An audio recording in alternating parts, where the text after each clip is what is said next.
ये देख करके कि थोड़े विराम में जब भागने का मौका था तो अधिकांश लोग 99% लोग नहीं थे, तो इसलिए मेरे लिए इससे बड़ा हौसला होगा।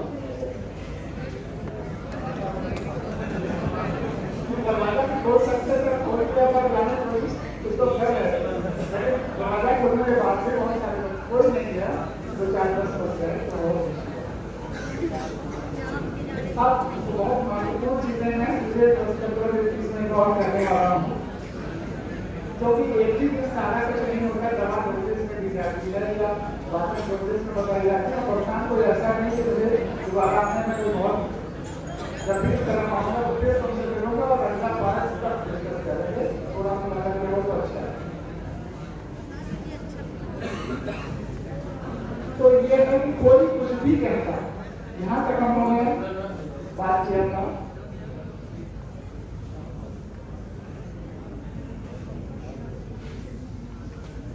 फिर भी ये झूठा भ्रम और विचार कि तुम जिसे भी देखोगी वो औलाद का हो जाएगा, इससे क्या?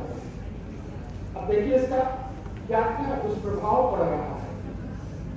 पूरी जनरेशन कोई कुछ भी कहता, जमाना कुछ भी कहता, तुम्हें यह कैसे विश्वास हो गया? कोई कुछ भी कहता, तुम्हें यह कैसे विश्वास हो गया कि तुम्हारी आंखों में उस माँ की विरवल आंखों से अधिक शक्ति आ गई है, जो लगातार अपने कर्तव्यों का पालन करती रहती है, अपने बच्चे की देखभाल करती रहती है और अपने फर्ज निभाती रहती है, जो निरंतर अपने बच्चे को स्नेही छोटी आंखों से निरखती रहती है, दुलारती रहती है।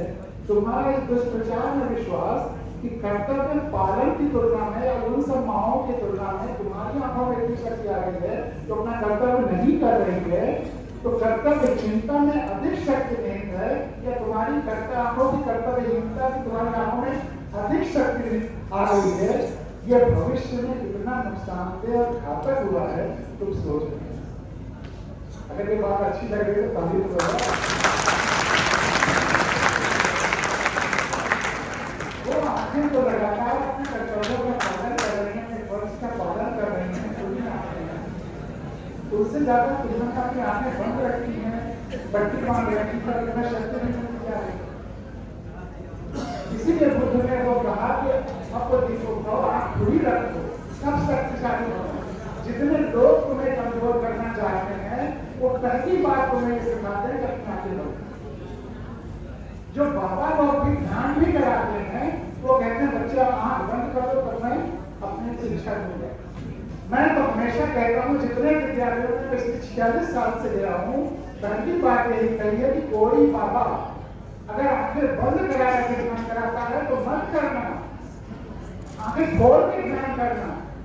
और अगर उस तरह का जो प्रक्रिया को बता रहा है उसमें आंख बंद करना जरूरी है, उसके सामने मत बंद करना, अपने घर में जाकर के कहीं बैठ करके आंख बंद करके ध्यान करते।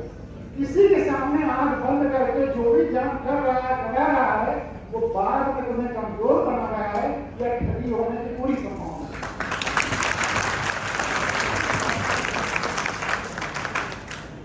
और इसीलिए मुझे कबीर अच्छे लगते हैं कि कबीर कहते हैं कि मैं कहता आंखें की देखी, तुम कहते तुम पढ़ते कागज की देखी। तो मैं हमेशा कहता हूँ हर संदर्भ में अपनी आंखें खुली रखनी है। तो कांधारी की आंखों में अन्य माओं की जो बेचारी अपने हर हाल में बच्चे की परिवार की देखभाल समाज की प्रगति कर रहे हैं, उसे अधिक कैसे शक्ति आ सकती है? कोई कुछ भी कहता, जमाना कुछ भी कहता, तुम्हें यह कैसे विश्वास हो गया कि तुम्हारी आंखों में उस माँ की बेवल आंखों से अधिक शक्ति आ गई, जो लगातार अपने बच्चे को स्नेही छोटी आंखों से निरखती रहती है, उड़ाती रहती है। तुम्हारे दुष्प्रचार में विश्वास की कर्तव्य पालन से कर्तव्यहीनता में अधिक शक्ति नहीं है, जितना नुकसानदेह हुआ है तो सोच नहीं सकते। तुम्हारी देखा देखी आज भी अनगिनत लोग अपनी अपनी आंखों पर तरह तरह की पट्टियां बांधे रहते हैं, नाम और विशेषणों की पट्टी, विशेष की पट्टी, पूर्वाग्रहों की पट्टी, जिसे संविधान बनाने की बात करता है, फिर और समुदाय की पट्टी लोग ग्रीड वो भी अच्छा बना देता है। और सबसे लेटेस्ट पट्टी है विज्ञापनों की एडवर्टाइजमेंट। सुबह से शाम तक आप टीवी पे या सोशल मीडिया पे या जहाँ भी विज्ञापन देखते देखते उसी पर विश्वास कर लीजिए, चाहे उसमें कितना छूट हो, उसको वेरीफाई करिए कि वो सच है कि नहीं है। लोग और विज्ञापनों की पट्टी इस भ्रम में विश्वास और धर्म भी निभ रहा है और लगातार शक्ति भी अर्जित होती जा रही है। हमारा ऐसा संभव है। सामान्य सा प्राकृतिक नियम है कि जिस अंग का भी प्रयोग नहीं किया जाता धीरे धीरे उसकी शक्ति क्षीण ही हो जाती है। तुम्हारी आंखों की शक्ति भी तो क्षीण ही हुई रोज बरोज। वह तो भला हो कृष्ण का तो है तुम्हारे भ्रम की लाज है। अन्यथा यदि तुम्हारे पुत्र दुर्योधन को लंगोट न पहनाते और तुम देखती पुत्र दुर्योधन का संपूर्ण निर्वस्त्र शरीर और फिर भी उसका शरीर विखंडित हो जाता तो कम से कम तुम्हारी पत्नी कथा को करता विराम हो। वही बात पत्र धर्म की।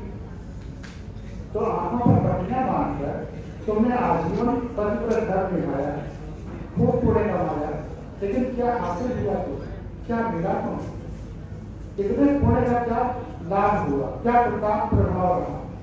तुम तुम्हारा परिवार पत्नी पुत्र परिजन क्या कोई सुखी हुई? फिर ऐसे व्रत ऐसे पुण्य कमाने का पड़ेगा। आंखों पर पट्टियां बांधने से पतिव्रत धर्म शायद मिल ही गया, लेकिन क्या इसके पुत्रों प्रपौत्रों के पालन पोषण में पुत्र धर्म निभाने में बाधा नहीं आई? राज्य की देखभाल में, प्रजा की देखभाल में, राजधर्म निभाने में बाधा नहीं है। प्रकृति धर्म निभाने में, प्रकृति के देखभाल में बाधा नहीं है। क्या पुत्र धर्म और राजधर्म प्रकृति धर्म पतिव्रत धर्म का हिस्सा नहीं है? प्रकृति सबसे महत्वपूर्ण है, इसको हमको समझना होगा। चारण की कविता इसमें देखिए तो बहुत आपको अच्छी लगेगी। बचेगा वनवासी, बचेगा प्रकृतिवासी, बचेगा गांववासी, क्योंकि उसने प्रकृति को चुना है, ईश्वर को चुना। अब अगली लाइनें आपको चौंका सकती हैं, लेकिन सच्चाई है। वनवासी राम तो रावण को हरा देते हैं, वनवासी राम तो रावण को हरा देते हैं, लेकिन अयोध्या के राजा राम को वनवासी लोगों से हारना पड़ता है। तो ताकत किसमें है? वन में है। और राम जब उस वन से जुड़े थे और वन के साथ साथ संपूर्णता से जुड़े थे, प्रकृति से जुड़े थे, पेड़ों पौधों वनस्पतियों से जुड़े थे।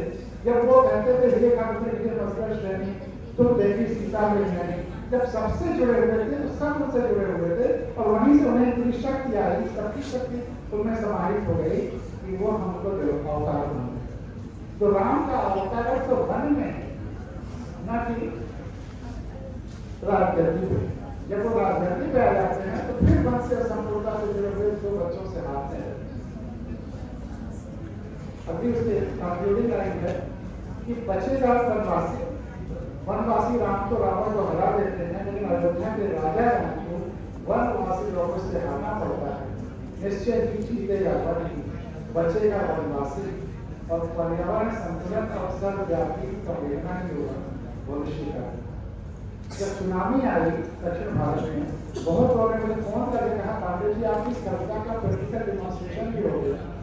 जो आदिवासी थे वो सब बच गए और जो टूरिस्ट थे वो सब बच, क्योंकि आदिवासी सबसे जुड़े हुए थे, प्रकृति से जुड़े हुए थे, तो इसलिए प्रकृति जो उनसे जुड़ी थी सब कुछ बता रही थी। और जब जो टूरिस्ट थे वो उनसे नहीं जुड़े थे, तो प्रकृति धर्म निभाने में बाधा नहीं आई।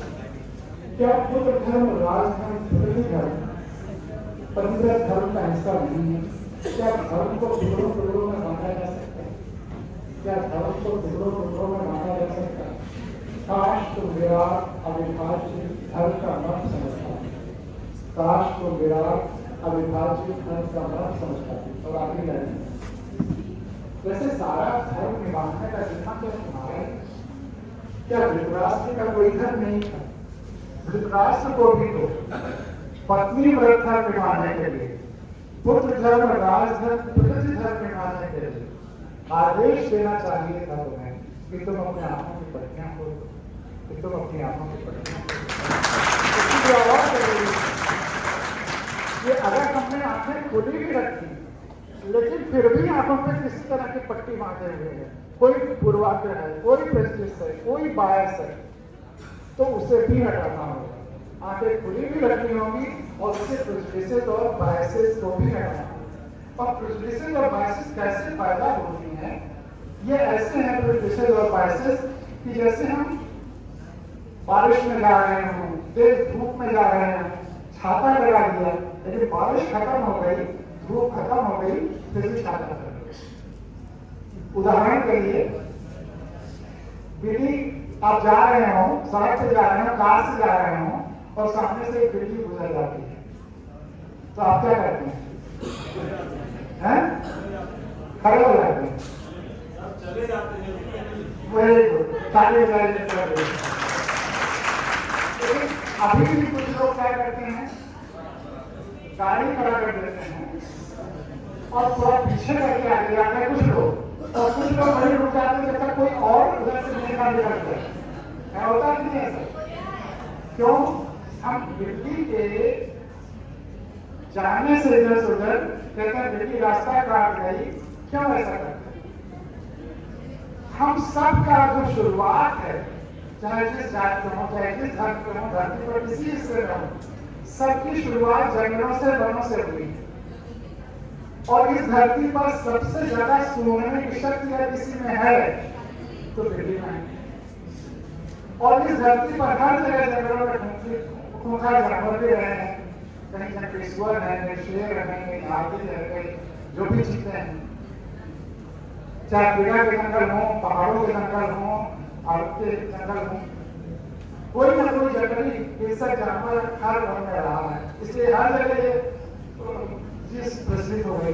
अगर हम जा रहे हैं, पगडंडियां भी मुश्किल से है, कहीं कहीं मनुष्य को उस समय शुरुआत हुई थी, और हम जा रहे हैं, बगल से एक बिल्ली इधर से उधर जाती है, तो हमें ये संकेत मिलता है कि बिल्ली सबसे खतरनाक, तो पशुओं को भी सूंघ लेती है, तो आसपास कोई खतरनाक जानवर है जिससे डर के ये इधर से उधर भाग रही है। कोई और भी कारण हो सकता है, लेकिन एक कारण ये भी हो सकता है। तो इस डर से कि अगर ये कारण हुआ और कोई जंगली जानवर खतरनाक आगे हुआ तो आगे जाना सुरक्षित नहीं, तो वो लौट गए। बिल्ली ने रास्ता काटा और वह व्यक्ति या वो जो भी पुलवा जा रहा हो या जो भी लोग जा रहे हैं वापस लौट गए। अब वह कंडीशनिंग हो गई, दिमाग में चला गया, एक पीढ़ी से दूसरे पीढ़ी तक जब तक हम मनों में रहे यह घनीभूत होता चला गया, कंडीशनिंग बायस प्रेजुडिस जो भी करेंगे, लेकिन उस समय की वह सच्चाई नहीं थी। आज जब हम पूरे सुरक्षित माहौल में कार में बैठ करके फोर लेन में जा रहे हैं, टू लेन में जा रहे हैं, और एक बेचारी बिल्ली जिस वजह से इधर से उधर डर से भाग रही है, पता नहीं कोई डंडा ले उसे मार रहा है, इससे भाग रही है, जो भी है, जिससे हमारा हमको कोई खतरा नहीं, तो फिर हम क्यों पीछे मुड़ जाते हैं या रुक जाते हैं या किसी और जाने की तरफ करते हैं? ये हमारा सच नहीं है, लेकिन हमारे पूर्वाग्रहों का सच है, बायसेस प्रेजुडिसेस का सच है, जो आंख पट्टी बांधी हुई। इसलिए इसी तरह हजारों एग्जाम्पल दिए जा सकते हैं जो आज जिनकी जरूरत नहीं है, लेकिन हम उनको बोझ लिए हुए हैं, इसलिए कि हम अपनी आंखों से खुले आंखों पर पट्टी हटा कर नहीं जी पा रहे हैं। इसलिए चीजें आपके दिमाग में भरनी जरूरी है, आपका जीवन बहुत हल्का हो जाए। अब रही बात कि आपने जो मैंने सबसे जरूरी और पहली बात कही थी कि आपने हाँ हाँ जैसे आप बोल रहे हैं कि जो हमें आंखों से दिखे वही मेन होता है, यानी कि जो साइंस होता है वो मटेरियलिस्टिक की बात करता है, जो मटेरियल हमें दिख रहा है, पर कुछ ऐसी चीजें होती हैं जो साइंस नहीं प्रूव कर पाता। तो सर क्या हमें उसके बाद स्पिरिचुअलिटी की तरफ जाना चाहिए या नहीं? मैंने उस समय कहा तो था कि स्पिरिचुअलिटी कि जो चीज हम अपनी आंखों से देख रहे हैं उस पर तो विश्वास करें, जो अपनी आंखों से नहीं देख रहे हैं उसको हम डिनाई करने का तब तक हमें कोई अधिकार नहीं है जब तक कि हम सच्चाई के आधार पर कोई अवधारणा न बना। स्पिरिचुअलिटी जब तुमने कहा तो स्पिरिचुअलिटी को पहले समझने की जरूरत है। जब तक हम स्पिरिचुअलिटी को न समझ लें तब तक हम चुप रहें। हमें स्पिरिचुअलिटी को डिनाई करने का कोई हक नहीं है, लेकिन स्पिरिचुअलिटी को भी अगर हम वैज्ञानिक तरीके से समझा सकें तो स्पिरिचुअलिटी को भी दूसरे को भी कहें देखो ये सच्चाई है, इसमें तो कोई गलती हो तो बताओ, नहीं इसको मेरा सच है। अपनी आंखों से जो दिखाई दे रहा है उस पर कोई डाउट नहीं करना है। जो अपनी आंखों से नहीं दिखाई दे रहा है वहां ये भी कहा कि तुम्हारे ग्रैंडफादर तुमको नहीं दिखाई दे रहे हैं, लेकिन जो फैक्ट्स हैं उनके एग्जिस्टेंस का उसको मानते हुए उनके एग्जिस्टेंस को मानना है। जो अपनी आंखों से दिखाई दे रहा है उससे अलग कुछ नहीं मानना, लेकिन जो नहीं दिखाई दे रहा है उस पर कोई कथन है तो उसको बिना सच्चाई को जाने काटा भी नहीं जा सकता, उसको नकारा भी नहीं जा सकता।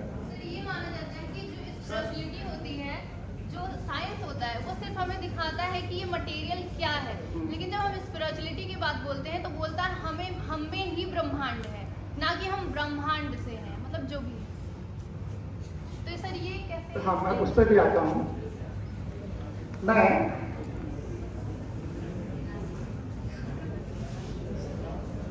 तुम्हारे प्रश्न के उत्तर में फिर एक कविता सुना।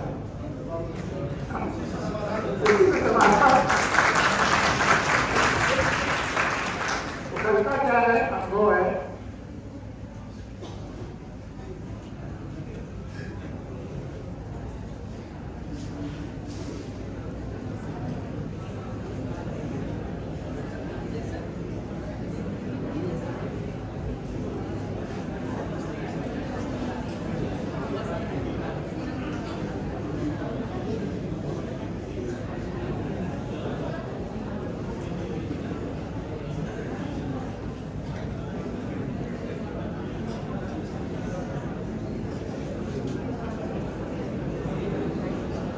हाँ, अगर मैं तुमसे एक सवाल पूछूं सारे लोग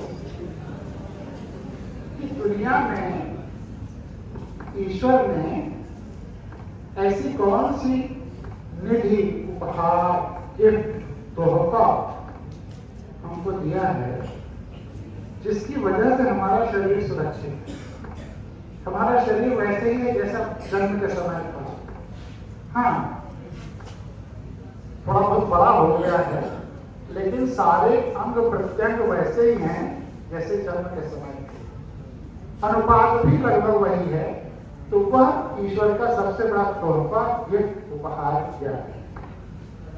यह बात कहने के बाद एक तो चांद किताब है जापान की, जो हर बच्चे को, हर व्यक्ति को पढ़ना चाहिए, दुनिया की सबसे अच्छी किताब है, उस पर चर्चा करेंगे और फिर उसके बाद मेरी बातचीत खत्म। आपको अब ये डरिए मत कि मैं बहुत देर तक सुनाता रहूंगा आपका, लेकिन यह बात इतनी जरूरी है और इसे इतनी जबरदस्त परिभाषा आपके सामने आ रही है कि जो आपने जिंदगी की सबसे बड़ी परिभाषा रहेगी, जीवन की सबसे बड़ी परिभाषा रहेगी। जब मैंने कहा कि जन्म के समय हमारे शरीर के अंगों का जो अनुपात होता है बड़े होने पे भी लगभग वही रहता है, तो ये मैंने लगभग क्यों बताया? आशुतोष जी जानते ही होंगे या फार्मेसी के जो बच्चे हैं वो जानते होंगे, जन्म के साथ साथ सारे शरीर के अंग उसी अनुपात में बढ़ते हैं या कोई अंतर होता है? 7 साल बाद पूरा बॉडी का जो स्ट्रक्चर होता है, एक सेल होती है, वो सब चेंज होता है हर 7 तो शरीर के अलग अलग अंगों का जो अनुपात है वही एक ही रहता है कि बढ़ता घटता? जो समझना है इसलिए मैं सीधे सीधे कहता हूँ, चेहरे का अनुपात धीरे धीरे कम होता जाता है। तो चेहरा शरीर की तुलना में जब बच्चा पैदा होता है तो बड़ा होता है और आंखें होता है, और आंखें तो लगभग आंखों की पद्धति वही रहती है जो जैसा पैदा होता है। तो इसलिए यह अनुपात केवल अंतर आता है, बाकी शरीर के अनुपात लगभग वही रहते हैं। तो ईश्वर ने उन्हें सबसे बड़ी निधि, सबसे बड़ा गिफ्ट, सबसे बड़ा तोहफा क्या दिया है जिसकी वजह से हमारा शरीर सुरक्षित है? त्वचा और सब सही है, जितनी बातें आप कह रहे हैं सब सही है, लेकिन सबसे उचित मैं जानना चाहता हूँ ब्रेन, वो भी सही है? समझ और आंखें भी सही है।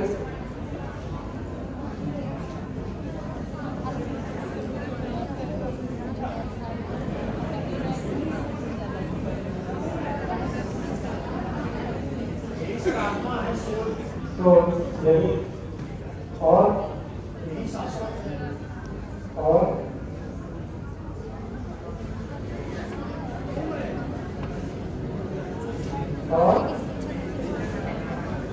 अगर मैं कहूँ कि वो सबसे बड़ा तोहफा जिसकी वजह से हमारा शरीर सुरक्षित है, ईश्वर ने जो दिया है, वो है पीड़ा, पेन, दर्द, वेदना। तो कितने लोग असहमत कि पीड़ा, दर्द, पेन या वेदना की वजह से हमारा शरीर सुरक्षित है? इससे कितने लोग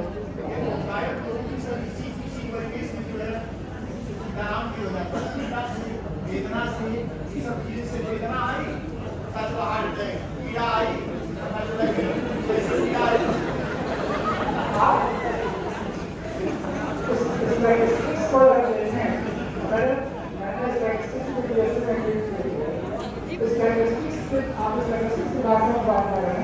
सड़क पे आदमी दुर्घटना में मर जाता है,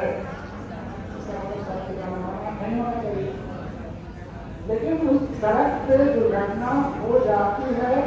इससे यह भी सीखा जा सकता है कि वो दुर्घटना जो हो गई, घटना जब हमें पता चली, उसे सड़क पर सावधानी जाना चाहिए। हार्ट अटैक पीड़ा के बाद आता है, इसको यह भी कर सकते हैं कि पीड़ा की वजह से मर गया।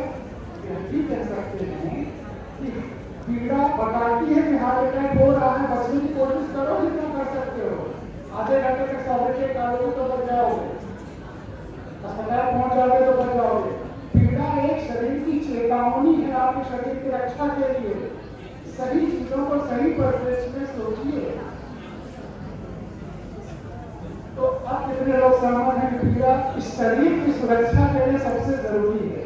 कितने लोग आप सहमत हैं? हाथ में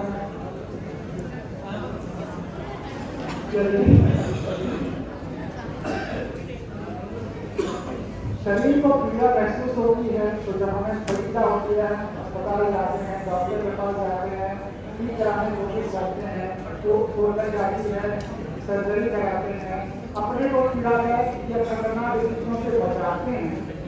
ईश्वर ने हमारे बालों को पीड़ा का उपकरण है। तो यहाँ कितने तरह तरह से काटते हैं, आपको सबसे ज़्यादातर घटे हुए हैं।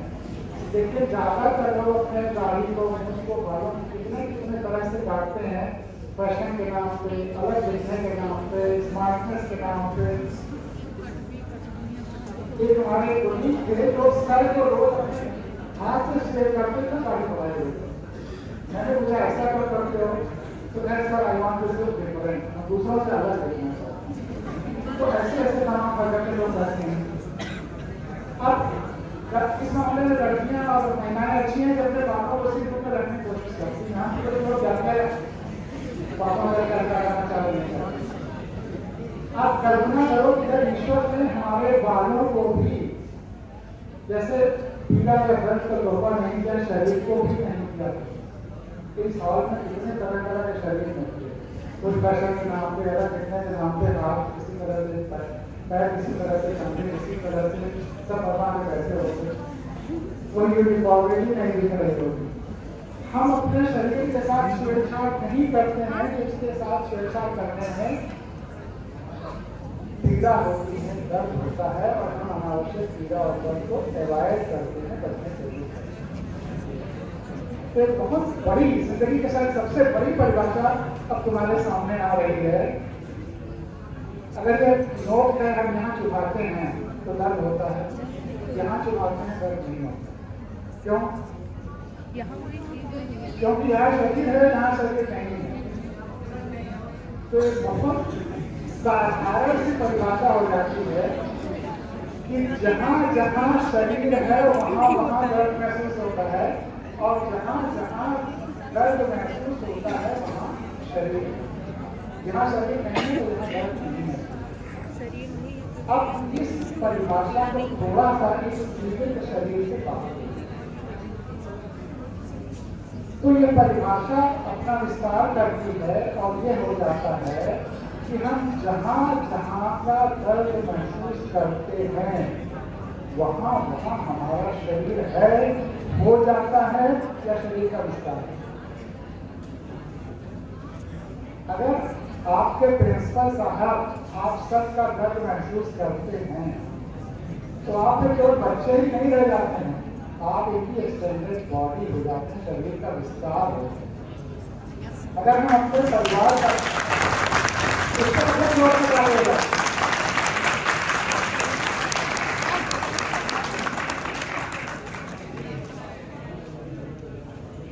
और सब लोग मन से ताली बजा रहे हैं।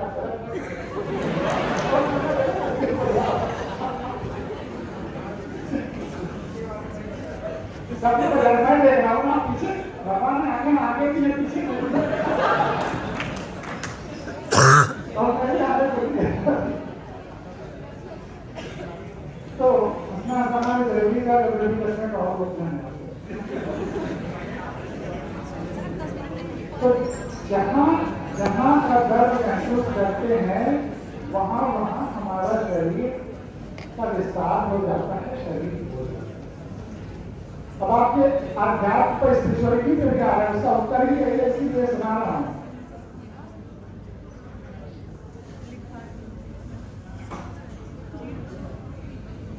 अगर आप परिवार का दर्द महसूस करते हैं तो परिवार आपके शरीर का विस्तार होता है। अगर आप समाज का दर्द महसूस करते हैं तो समाज आपके शरीर का विस्तार होता है। अगर आप प्रकृति का दर्द महसूस करते हैं, नदियों, चिड़ियों, वनस्पतियों, तो वे आपके शरीर का विस्तार हो जाते हैं, शरीर का हिस्सा हो जाता है। और यह सब होता है तब वो वेदना रूप लेने लगती है, संवेदना, सेंसिटिविटी। संवेदना क्या है? जब हम आपकी वेदना को अपनी वेदना जैसा समझते हैं, आपके वेदना को अपनी वेदना जैसे समझते हैं, तो ये होती है संवेदना। सम, आपकी वेदना हमारी वेदना सम है। जब उसको हम महसूस करते हैं तो ये होती है संवेदना। जब हम परिवार के साथ संवेदनात्मक जुड़ाव महसूस करते हैं तो परिवार हमारे शरीर का हिस्सा हो जाता है। जब हम समाज, प्रकृति, पेड़ों, पौधों, वनस्पतियों, देश और धरती के साथ संवेदनात्मक जुड़ाव महसूस करते हैं तो वह हमारे शरीर का विस्तार हो जाते हैं, एक्सटेंडेड बॉडी हो जाते हैं। या वो बहुत बड़ा फलक है और हम छोटे फलक हैं, इसके दूसरे रूप में भी कह सकते हैं कि जब धरती एक बड़ा शरीर महसूस होने लगती है और हम अपने को उसका एक जीवन छोटा अंग महसूस करते हैं। पूरा धरती एक बड़ा शरीर महसूस होने लगती है और हम अपने को उसका एक अंग समझते हैं। पीछे लोग बच्चे बात करने लगे हैं तो मैं बात करने का टाइम दूँ तो और आगे बढ़ जाएगा, जब तक तो वहीं आगे समझाऊँ। इसलिए थोड़ा 5-7 मिनट और सुनो, बस खत्म होने वाला। और यही भाव, यही ध्यान, किस बच्ची ने सवाल किया है स्पिरिचुअलिटी वाला, तुमने किया था ना, तो तुम ध्यान से सुनो। यही भाव, हमारा जुड़ाव जो संवेदनात्मक है पूरे धरती से, वो हमारा ध्यान अगर और आगे बढ़ता है, और आगे बढ़ता है, संवेदना का विस्तार और वो आगे होता है।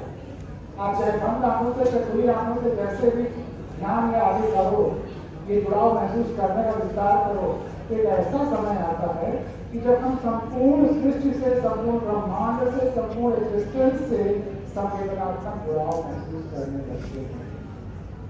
जब हम संपूर्ण ब्रह्मांड से संवेदनात्मक जुड़ाव महसूस करने लगते हैं तब हम उस स्थिति में पहुंच जाते हैं, हम ब्रह्मांड, हम ब्रह्म हैं, हम ब्रह्मांड हैं। तब हमें महसूस होने लगता है संपूर्ण ब्रह्मांड, संपूर्ण एग्जिस्टेंस एक विराट जीवंत शरीर है और हम उसके एक जीवंत अंग हैं। पूरा ब्रह्मांड शरीर की तरह से लगने लगता है, हम अपने कोई जीवन अंग की तरह से बनाने लगते हैं। जैसे ये हाथ है, अगर ये शरीर से जुड़ा हुआ है तो ये इसके सुख दुख को समझेगा। वैसे कर हम पूरे ब्रह्मांड के हर चीज से प्रभावित होने लगते हैं और प्रभावित हो रहे हमेशा होते हैं, तब उसका आभास करने लगते हैं और तब हम उस वैदिक मंदिर तक पहुंचते हैं, हम ब्रह्मास्मि, हम ब्रह्म हैं, हम ब्रह्मांड हैं। जैसे यह उंगली भी अपने शरीर से जुड़ी है, जिसका नाम भी गिरीश होगा, या तुम्हारी उंगली का नाम भी तुम्हारा ही नाम होगा। वैसे तब हर जीव जो है, हर आत्मा का नाम वही परमात्मा होगा, वही ब्रह्मांड होगा। और यही आध्यात्मिकता है, इसके अलावा बाकी सब दुकानें हैं। हम संपूर्ण ब्रह्मांड से जुड़े हुए हैं, यही अध्यात्म है। लेकिन हम इसको नहीं महसूस करते, तब जब अगर हाथ शरीर से नहीं जुड़ा महसूस करेगा, तो इसको लकवा मारने में पहले भी कहा था, ये लकवापन मिलता है जब हम स्वस्थ रहते हैं। और जब इस हमारा हाथ लकवा मार जाता है, अस्वस्थ हो जाता है, तो हम फिर पूरे शरीर से उसके सुख दुख को, उसकी वेदना को, संवेदना को नहीं महसूस करते।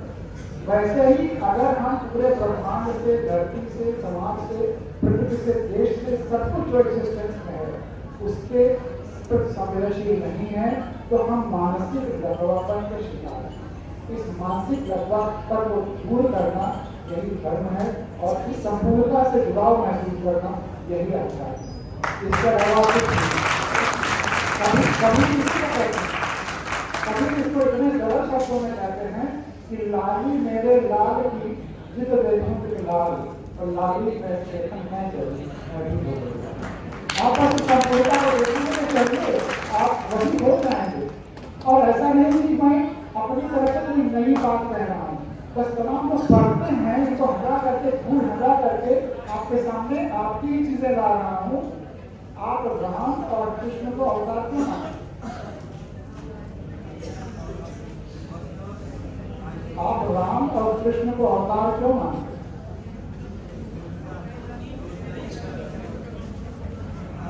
धर्म और आध्यात्मिकता दो नहीं है, लेकिन उस आध्यात्मिकता का रिफ्लेक्शन धर्म होना चाहिए, धर्म अलग से व्यापार नहीं होना चाहिए।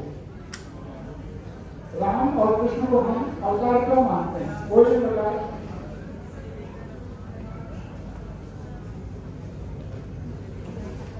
उन्होंने ब्रह्मांड की उस पीड़ा को महसूस किया और उसके मुताबिक आचरण। इसका कोई और उदाहरण या प्रमाण? उनका जीवन भी प्रमाण है। जीवन से हो सकता है कि लोगों को कुछ इनडायरेक्ट प्रमाण, डायरेक्ट प्रमाण जो दोनों ने दिया। आश्चर्य की बात है, एक अलग समय में है, एक अलग समय में है, लेकिन प्रमाण वही दिया है और दोनों ने भी दिया है, और दोनों ने बड़ा स्पष्ट प्रमाण दिया है। हम उस प्रमाण को भूल जाते हैं। नहीं, उस पर क्यों कुश्ती करता, फिर आपको सुनाऊंगा। स्पष्ट प्रमाण दिया है, उसको ध्यान में रखिए तो सारे भेद खत्म हो जाएंगे। याद करिए बात, राम बचपन के राम मिट्टी खा करके आए। कौशल्या कहती हैं कि तुम क्या खा के आ जाएंगे, को दिखाओ। हाँ, राम के बारे में नहीं है, कौशल्या का है। वो दूसरा किस्सा रामचरितमानस में हो सकता है कृष्ण भी वस्तु में किया हो, लेकिन किस्सा राम का है। तब राम जब मुंह खोलते हैं, बच्चे राम क्या करते हैं, तो कौशल्या विस्मित रह जाती है। तो कृष्ण कहते हैं दोहरा प्रमाण है, राम के ही बात है। राम को बोलते हैं और पूरा ब्रह्मांड, पूरा अस्तित्व, पूरा एग्जिस्टेंस देख के चौंक गए। धरती पर, धरती से बड़ा तो कोई रह नहीं सकता है, इसलिए उसका लाक्षणिक अर्थ लेना। राम ने दिखा दिया कि हम संपूर्णता से जुड़े हुए हैं। मैं लाल हो चुका हूं, लाली मेरे लाल की जिद देखो कि लाल, लाली देखकर मैं सभी नहीं भी हो गई लाल, और राम लाल हो चुके हैं। ये उन्होंने बचपन में लिखा था, संपूर्णता से संवेदनात्मक रूप से जुड़े हैं और संपूर्णता के कल्याण के लिए आए हुए हैं।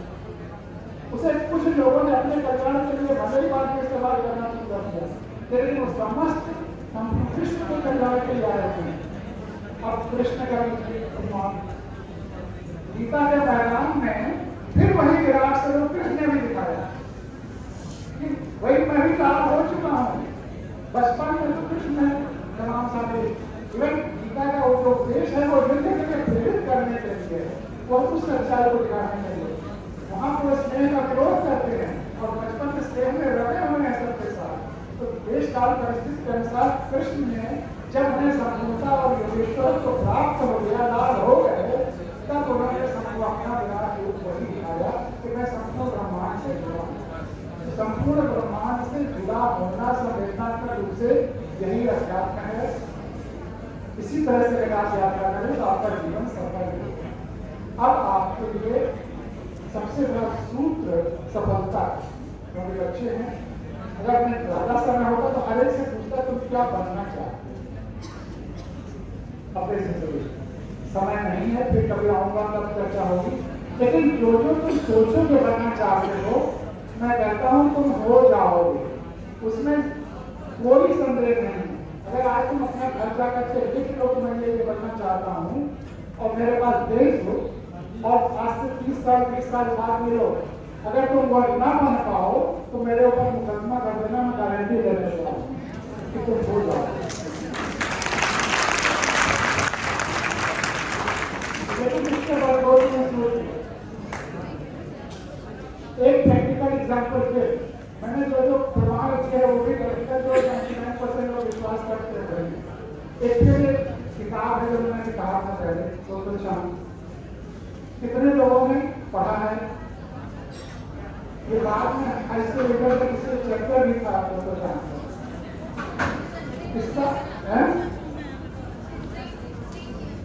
वो एक बड़ा टीचर साधारण सा है, समाज के सारे रिजेक्टेड बच्चों को पढ़ाता है, जो दूसरे स्कूलों में दाखिला नहीं होता, गरीब है, माँ बाप नहीं पढ़ा पाते या एडमिशन टेस्ट करके हो जाते हैं या दूसरे स्कूलों से सरकारियों को वजह से निकाल दिए जाते हैं। ऐसे सारे रिजेक्टेड बच्चों को पढ़ाता है। लेकिन यह रिकॉर्डेड हिस्ट्री है जो किताब दुनिया की सारी भाषाओं में है। उस स्कूल से निकले हुए सब के सब बच्चे और जो विकलांग है उनको भी, उस स्कूल से निकले हुए सब के सब बच्चे जापान की टॉप मोस्ट पोजीशन पे पहुंचते हैं। एक भी बच्चा फेल नहीं होता, असफल नहीं होता, लोअर ग्रेड में रह जाता, सामान्य नहीं रह जाता, सब के सब जापान की टॉप मोस्ट पोजीशन पे पहुंचते हैं और जापान के कल्याण के लिए होता है। इस पर तारीफ लगाइए।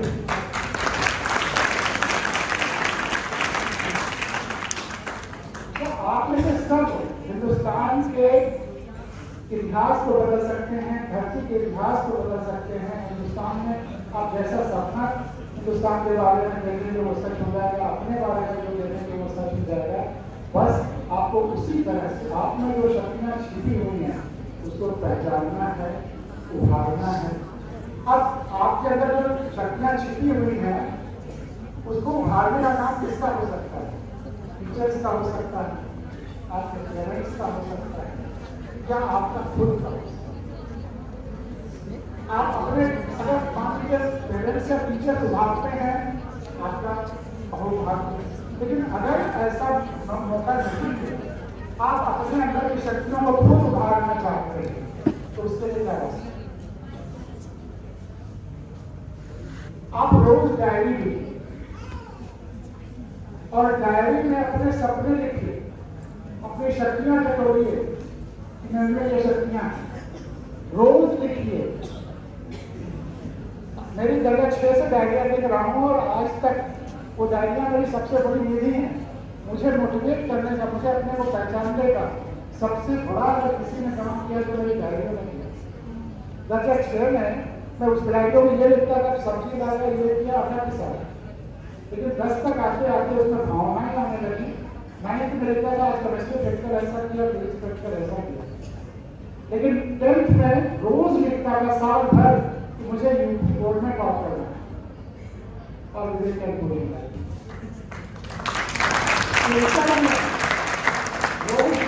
इसमें भावनाएं भी आने लगी घर के आसपास से। अब देख सकता हूँ कि कब कुछ में विचार आने लगे, कब भावनाएं आने लगी, कब ये संवेदना आने लगी, कब जुड़ाव आने लगा। इनके अंदर जो रोज दिखता है मुझे फिर टॉप करना है यूपी बोर्ड, फिर पोजिशन है। बीएससी में इलाहाबाद यूनिवर्सिटी में हिंदी मीडियम में पढ़ता था, बचपन में अवधि में पढ़ता था। जब मैं गोंडा में थॉमसन में 1.5 साल पढ़ा, उसके बाद गोरखपुर गया। थॉमसन में जब पहली बार गांव छोड़ के शहर गया तो मेरे चाचा जी वहाँ थॉमसन के स्कूल के टीचर को लीडर थे, स्टूडेंट लीडर। रोज मुझे 2 चीजों के लिए डांटते कि तुम जब मेरे मित्र साथ में हैं तो मुझसे खड़ी बोले में आप बात किया करो, चुप बोल रहो, तुम अवधि में गौरा की भाषा में बोले तो मेरी इज्जत क्यों बोले। और दूसरा कि बाल को बिना काढ़े आ जाते हो और मेरी इज्जत कराओ। लेकिन जब बीएससी में गया, ऐसा बच्चा जो अवधि में बोलने के लिए संरक्षण में डांटा जा रहा हो, वहां पे इंग्लिश मीडियम और सिविल सर्विसेज के सारे माध्यम। तो मैंने बीएससी से अंग्रेजी में इंग्लिश उतारने के लिए डायरिया लिखना शुरू किया और वहां पे धीरे धीरे इंग्लिश थोड़ा थोड़ा सुधरता चला गया।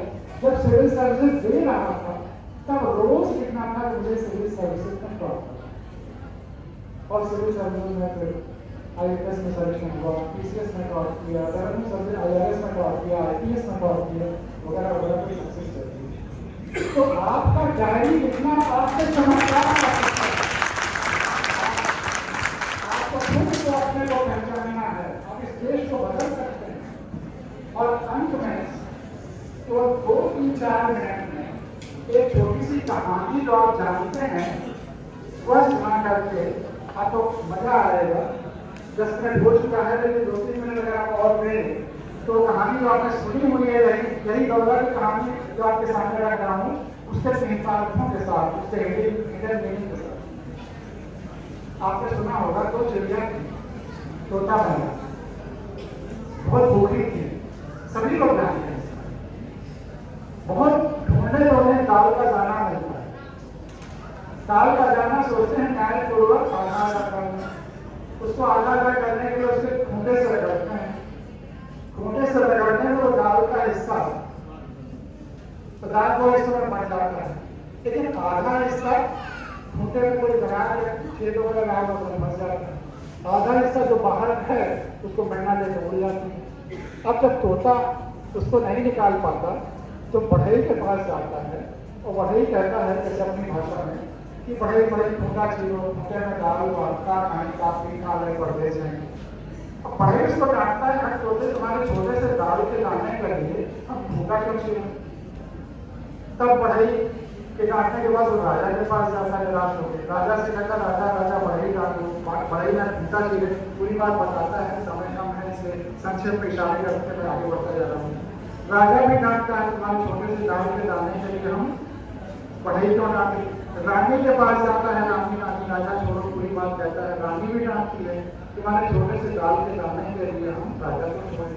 सांप के पास जाता है, सांप सांप रानी जैसो, सांप भी डांटता है। लाठी के पास जाता है, लाठी लाठी सांप मारो, लाठी भी डांटता है। आग के पास जाता है, आग आग लाठी जलाओ, आग भी डांटता है। नदी के पास जाता है, नदी नदी आग बुझाओ, आग नदी भी डांटती है। हाथी के पास जाता है, हाथी हाथी नदी सोख लो, हाथी भी डांटता है। अब सबसे निराश हो जाता है, तोता रोते हुए जा रहा है, उसका रोना चींटी सुनती है और चींटी आकर उससे रोने का कारण है। और जब तोता पूरी बात बताता है तो चींटी कहती है चलो मेरे वश में जितना है उतना मैं करूँ। और चींटी के वश में क्या है, रेंगना। तो रेंगते हुए हाथी के सूंड में घुसने लगती है। तब हाथी कहता है, जैसा मैंने यही भाषा में सुना अपना बचपन में, कि सूंड में घुसो उसो मत हुई, हम तो नदी सोख हो गए। और जब हाथी नदी सोखने जाता है तो नदी आग बुझाने को तैयार हो जाती है। आग लाठी चलाने को, लाठी सांप मारने को, सांप रानी डसने को, रानी राजा छोड़ने को, राजा भारी काटने को तैयार हो जाता है। और इस तरह से ताली बजाओ, उसको अलगा करना नहीं होता।